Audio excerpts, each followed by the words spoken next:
I've always been drawn to places off the beaten path. The quiet, less traveled corners of the world that offer solitude and the raw edges of life. My plan for a few weeks off work was simple. Hop around the Balkans solo, hike, and truly unplug. Kotor, Montenegro, was my third stop. This medieval town on the Adriatic felt timeless, with its narrow cobblestone streets and ancient stone walls framed by breathtaking cliffs. I'd booked a small, 4-room guest house just above the old town, a quiet, modest place run by a local couple, Marta and her husband, who barely spoke English. It was a whispered recommendation, off the typical tourist radar. When I arrived late in the afternoon, the guest house was exactly as promised. Quiet, peaceful, almost too still, the kind of silence that hums in your ears. Marta, with her tired eyes and guarded smile, handed me the keys to room 2. She mentioned there was only one other guest, Lucas, in room 4. I met Lucas that evening on the shared terrace. He was sitting alone, nursing a glass of wine. "You like the wine?" he asked, his voice soft with a noticeable German accent. He told me he'd been hiking the Balkan Trail for months, visiting monasteries and quiet villages. His eyes held something I couldn't quite place, a subtle unease, a hidden tension. We talked for a while, sharing travel stories, but there was an awkwardness. He asked if I traveled alone often, and his smile lingered a little too long when I confirmed I did. I brushed it off. Travelers meet, exchange stories, then move on. But Lucas didn't move on. A lingering presence.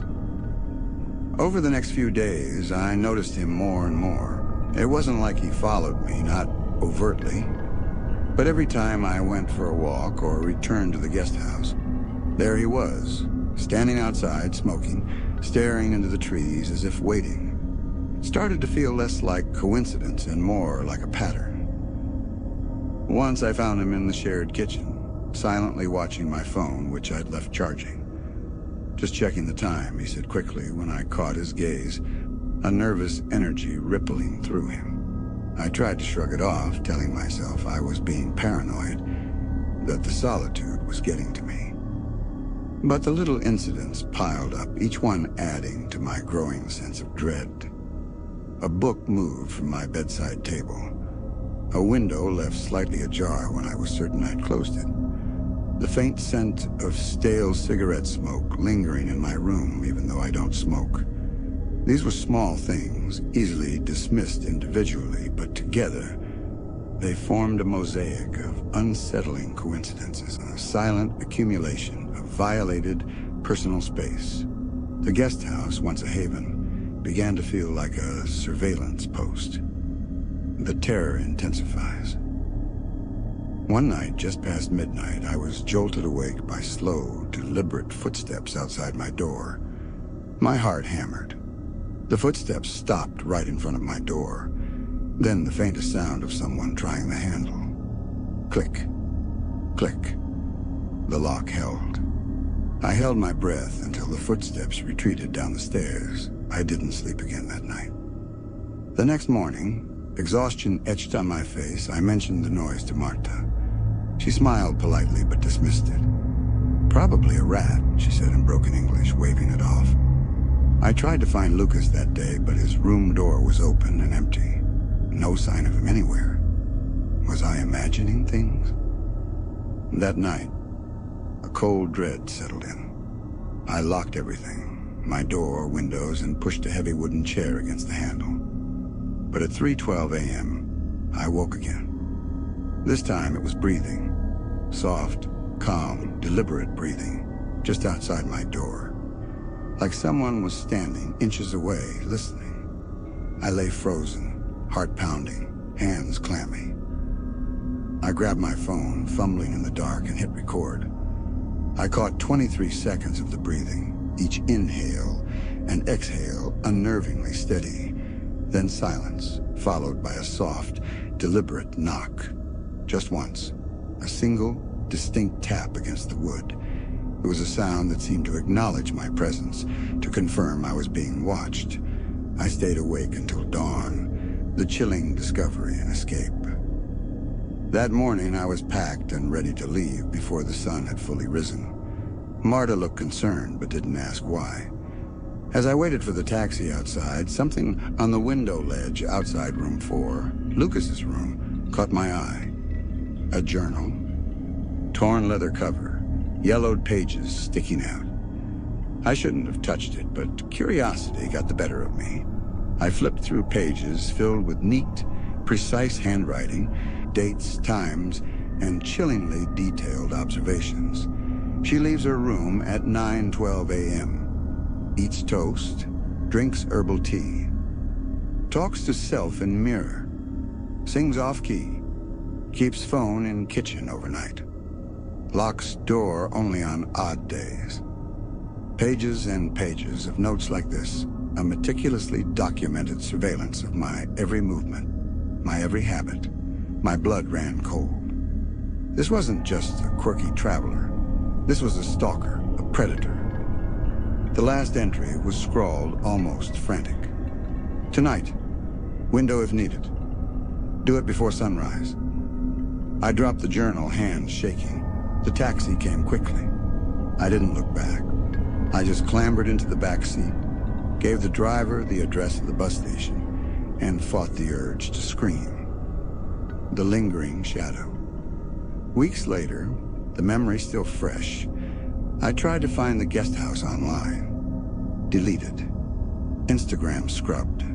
Website gone. I searched forums, travel groups, hiking apps. No sign of Lucas either. No photos, no blog, nothing. It was as if both the place and the man had vanished. But I still have that recording.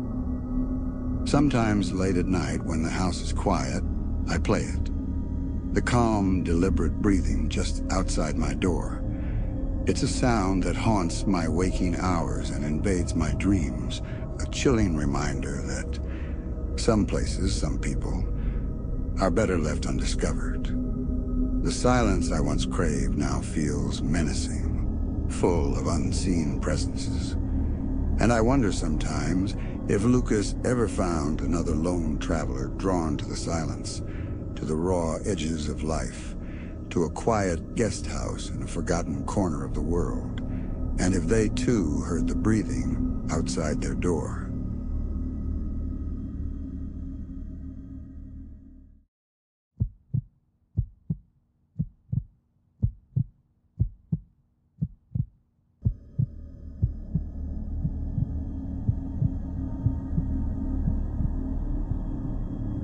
Of 2023 held hopeful anticipation for the Carter family. Emily, always on the lookout for a deal, stumbled upon what seemed like a hidden gem, the Seaside Inn. Its online presence promised excellent reviews, affordable rates, and picturesque ocean views. John, ever the pragmatist, was skeptical about the suspiciously low price, but Emily's enthusiasm, fueled by glowing testimonials, won him over.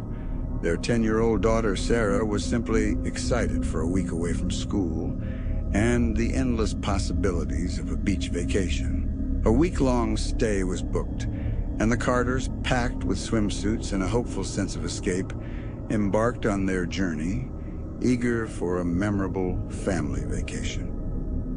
The drive to the coastal town was pleasant, a scenic, winding road offering glimpses of the glittering ocean. Anticipation bubbled in the car, especially from Sarah, who pressed her face against the window, pointing out every distant sailboat. However, as they finally pulled up to the address for the Seaside Inn, a collective silence fell over the family. The online images, it seemed, had been curated with masterful artistic license. What stood before them was not the pristine, charming resort they had envisioned, but an old, weathered building perched precariously on the outskirts of town.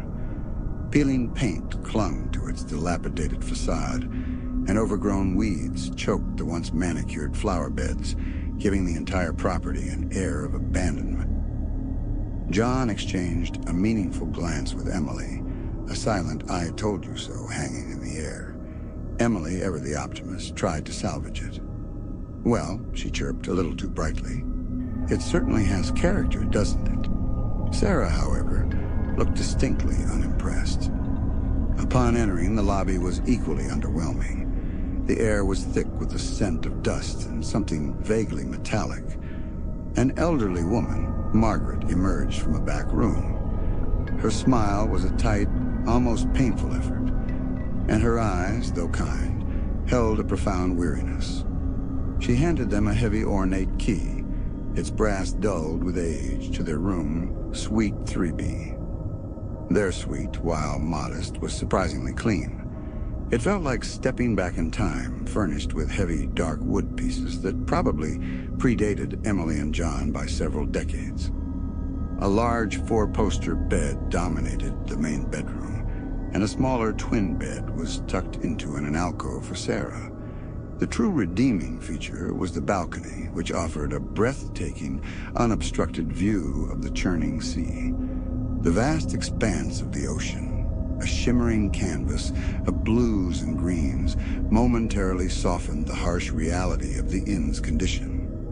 That evening, they ventured out to a local seafood restaurant, the salty air and fresh catches momentarily lifting their spirits, and returned to the inn, hoping for a good night's sleep.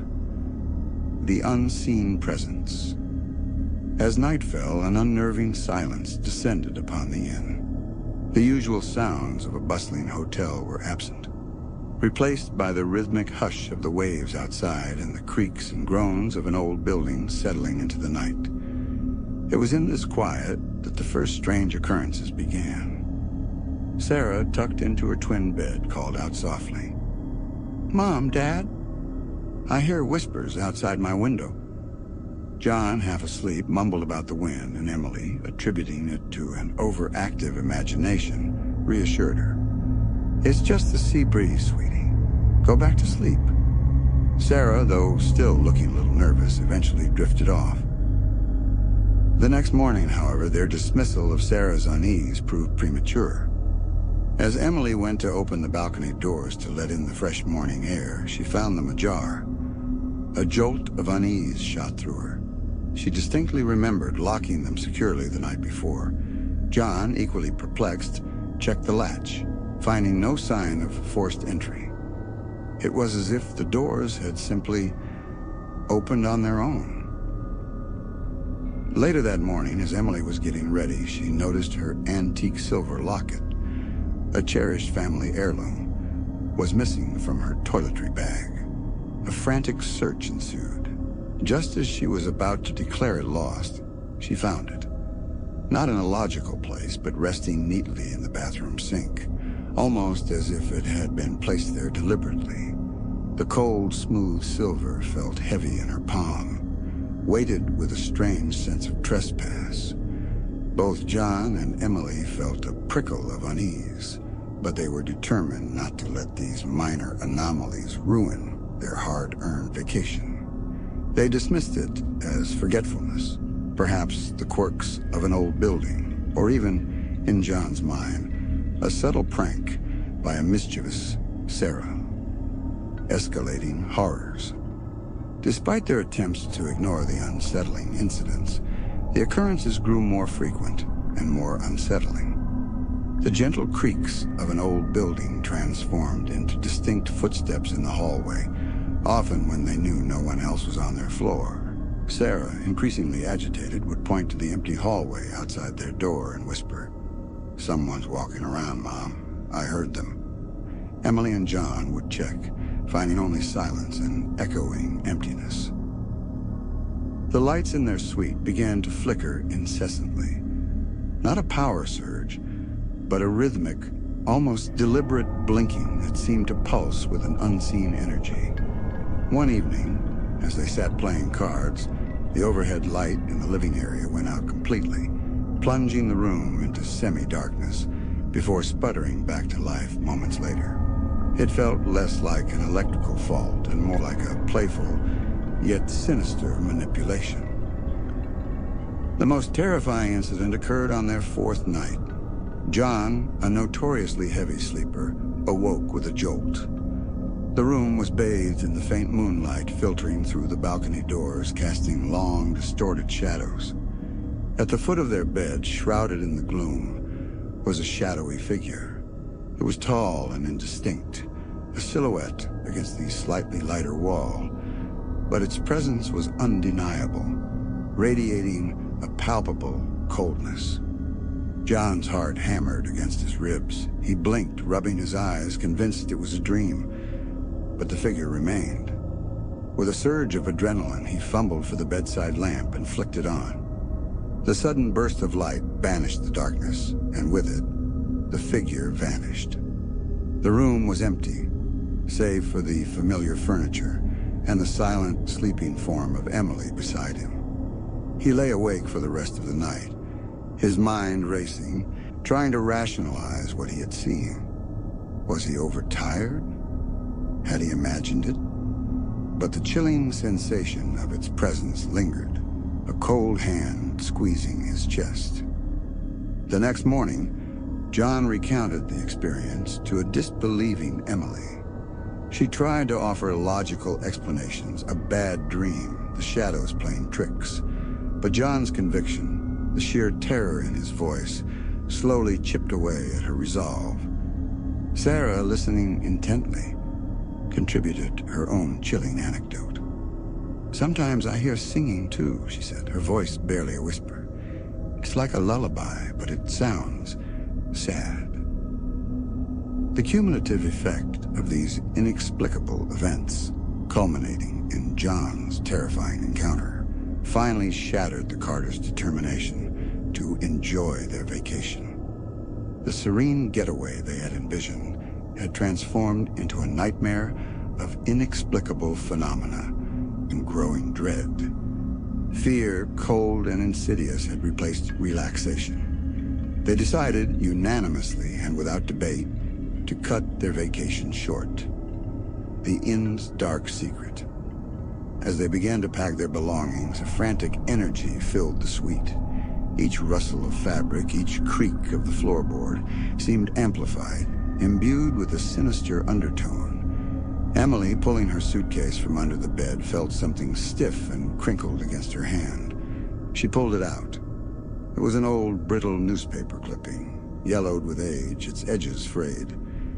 Her eyes scanned the headlines, and her blood ran cold. The date was decades old. The article detailed a series of mysterious disappearances at the Seaside Inn. Local authorities baffled by vanishing guests. No trace left behind. Family of 3 disappears without a trace. The description of the vanished family, a mother, a father, and their 10-year-old daughter, sent a shiver of icy horror down her spine. The chilling parallel to their own family was unmistakable, a grotesque mirror reflecting their predicament. John, seeing the color drain from Emily's face, took the clipping from her trembling hand. His own eyes widened as he read the chilling account. The low price, the vague reviews, the inexplicable occurrences had all coalesced into a terrifying, undeniable truth. Armed with the damning evidence, the Carters confronted Margaret, their hearts pounding. They found her behind the dusty reception desk. When Emily thrust the clipping across the counter, Margaret slowly lifted her head. Her face, usually a mask of weary politeness, crumpled. The forced smile vanished, replaced by a profound sorrow. "I knew this day would come," she said, her voice raspy with age and a deep, buried grief. Her eyes, filled with a haunted resignation, looked directly at them. "The inn. It has a history. A very tragic history." She began to speak, her voice a low murmur, recounting a tale that sent shivers down their spines. Decades ago, the Seaside Inn had been vibrant. But then guests would check in and simply vanish, leaving no trace. The local police were baffled. Margaret's family had owned the inn for generations, living under the shadow of its dark legacy. She admitted her own parents had tried to sell it, but no one would buy a property with such a morbid history. "We believe it's cursed," she confessed. her voice barely above a whisper. Something malevolent resides here. It feeds on the living, on their fear, their presence. She admitted she had reopened the inn years ago, not for profit, but out of a desperate and misguided hope. I thought if I kept it running, if I welcomed guests, perhaps I could appease it, distract it. Maybe it would finally leave if it felt acknowledged. Her confession was a chilling culmination of all their fears. The whispers, the shifting objects, the flickering lights, John's shadowy figure, they were not products of their imagination. They were manifestations of a hungry entity. Margaret's final words resonated with bone-chilling clarity. Many guests have vanished without a trace, and the inn, it still waits. The Carters didn't waste another second. They grabbed their remaining bags, movements fueled by primal survival instinct. They didn't bother to check out, didn't stop to thank Margaret, who simply watched them go with that same haunted, knowing expression. They practically sprinted to their car, Sarah clinging to Emily, her face buried in her mother's side. The engine roared to life, and John sped away from the seaside inn, leaving its decaying facade and its sinister secrets behind in a cloud of dust. The haunting aftermath. They drove for hours, the silence in the car broken only by Sarah's occasional whimpers and the frantic beating of their own hearts. They stopped at the first reputable hotel they found, miles away from the coast, and checked in under assumed names, a desperate attempt to sever any lingering connection to the horrors they had just experienced.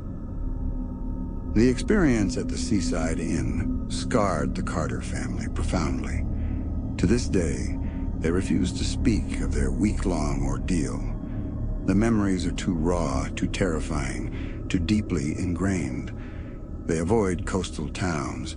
The scent of sea salt now triggers a cold dread instead of comforting nostalgia.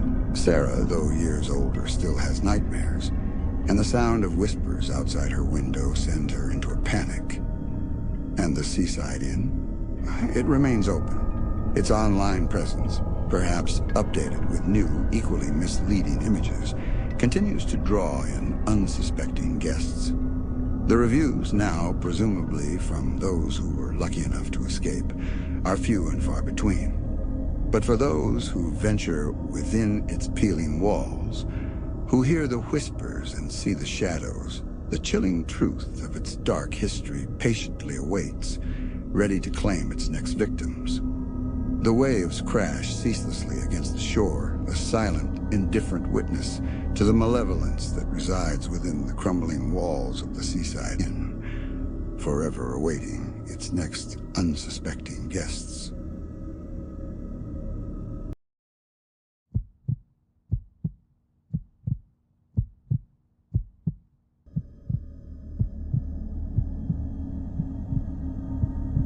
That summer, the city felt like a furnace, its heat pressing in on me like a weight.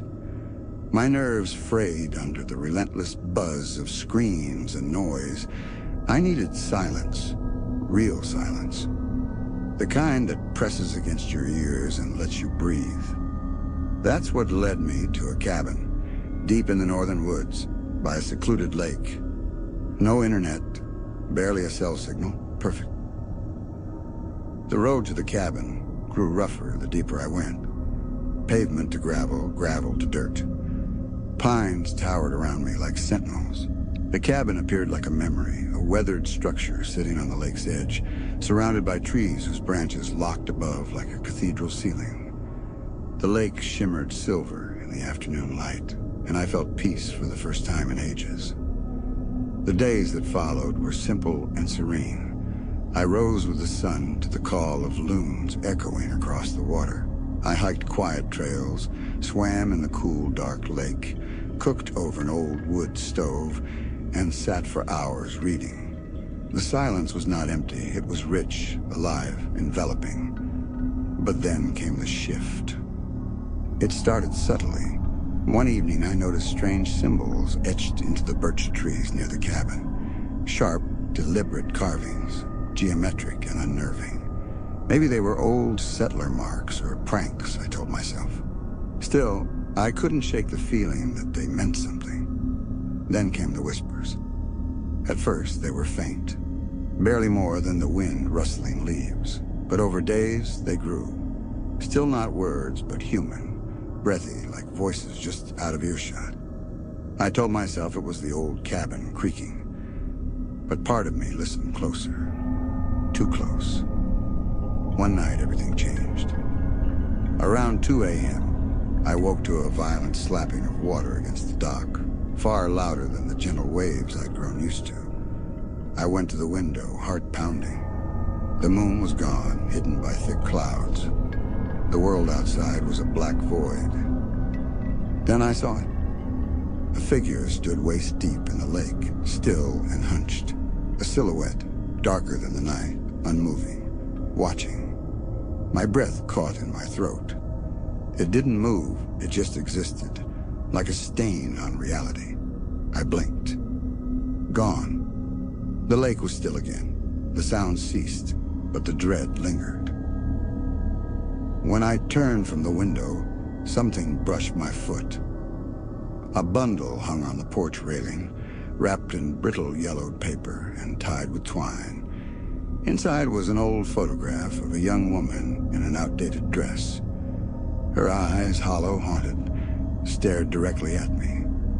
Beneath the photo was a folded note, written in spindly, archaic script. Don't forget us. Terror bloomed inside me. I packed immediately, hands shaking. I was leaving. But at dawn, my escape turned nightmare. My car wouldn't start. The battery was inexplicably dead, ice cold as though frozen. No signal, no neighbors, no way out. Desperate, I climbed rocks and trees, waving cloth, screaming until my voice broke. Nothing. The forest offered no help. By nightfall, the whispers were no longer whispers. They were voices, chanting softly over and over. Don't forget us.